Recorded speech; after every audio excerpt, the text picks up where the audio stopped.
ಆತ್ಮೀಯರೆಲ್ಲರಿಗೂ ನಮಸ್ಕಾರಗಳು. Computer literacy test, computer ಸಾಕ್ಷರತಾ ಪರೀಕ್ಷೆಗೆ ಸಂಬಂಧಿಸಿದಂತೆ ಒಂದು ಹೊಸ ಅಪ್ಡೇಟ್ ಮಾಹಿತಿ ಇದೆ ಗೌರ್ಮೆಂಟ್ ಆಫ್ ಕರ್ನಾಟಕದಿಂದ. ಸೊ ಆದ್ಮೇಲೆ ಈ ಒಂದು ಕಂಪ್ಯೂಟರ್ ಲಿಟ್ರಸಿ ಟೆಸ್ಟ್ ಅಂತ ಬಂದಾಗ ಕಡ್ಡಾಯವಾಗಿ ಎಲ್ಲ ಸರ್ಕಾರಿ ನೌಕರರು ಈ ಒಂದು ಪರೀಕ್ಷೆಯನ್ನು ಅರ್ಹತೆಯನ್ನು ಪಡಿಬೇಕಾಗ್ತದೆ. ಸೊ ಆದ್ಮೇಲೆ ಇಲ್ಲಿ ತಾವು ಗಮನಿಸ್ತಾ ಇದ್ದೀರಿ, ಈ ಒಂದು ಕಂಪ್ಯೂಟರ್ ಲಿಟ್ರಸಿ ಟೆಸ್ಟನ್ನು ಇಲ್ಲಿ ಯಾವಾಗ ಅಂದರೆ 31/12/2023 2023 ಡಿಸೆಂಬರ್ 31 ಒಳಗಾಗಿ ಈ ಒಂದು ಪರೀಕ್ಷೆಯಲ್ಲಿ ಅರ್ಹತೆಯನ್ನು ಪಡಿಬೇಕು. ಅರ್ಹತೆಯನ್ನು ಪಡೆಯದೇ ಇದ್ದರೆ ಇನ್ಕ್ರಿಮೆಂಟ್ ಆಗಿರ್ಬೋದು, ಪ್ರಮೋಷನ್ಸ್ ಆಗಿರ್ಬೋದು, ಟೈಮೌಂಟ್ಸ್ಗಳು, ಸೊ ಯಾವುದೇ ರೀತಿಯ ಒಂದು ಸೇವೆಗಳು ಪಡೀಲಿಕ್ಕೆ ಅರ್ಹತೆಯನ್ನು ಪಡೆದಿರೋದಿಲ್ಲ.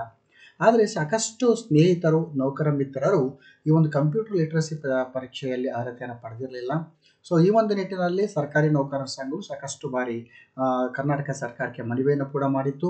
ಸೊ ಈ ಒಂದು ಮನವಿಯನ್ನು ಪುರಸ್ಕರಿಸಿರುವಂಥ ಗೌರ್ಮೆಂಟ್ ಆಫ್ ಕರ್ನಾಟಕ ಏನಿದೆ ಈ ಒಂದು ಆದೇಶವನ್ನು ಹೊರಡಿಸಿದೆ. ತಾವಿಲ್ಲಿ ಗಮನಿಸ್ತಾ ಇದ್ದೀರಿ, ಇಲ್ಲಿ for the words and figures within 31/12/2023 the words and figures within 31/12/2024 shall be deemed to have been substituted with effect from 1/1/2024.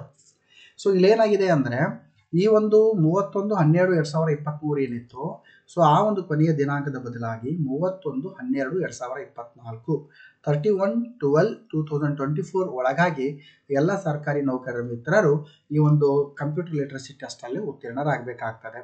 So ಈ ಒಂದು ನಿಟ್ಟಿನಲ್ಲಿ ಈಗಾಗಲೇ ನಮ್ಮ ಒಂದು ಯೂಟ್ಯೂಬ್ ಚಾನಲ್ನಲ್ಲಿ ಕಂಪ್ಯೂಟರ್ ಲಿಟ್ರಸಿ ಟೆಸ್ಟಲ್ಲಿ ಯಾವ ರೀತಿ ಅರ್ಹತೆಯನ್ನು ಪಡಿಬೇಕು, so how to eligible for in this exam CLT, so ಒಂದು ಕಂಪ್ಲೀಟ್ ಆಗಿರುವಂಥ ಟ್ಯುಟೋರಿಯಲ್ ಇದೆ, ಒಂದು ವಿಡಿಯೋ ಸರಣಿಗಳಿವೆ.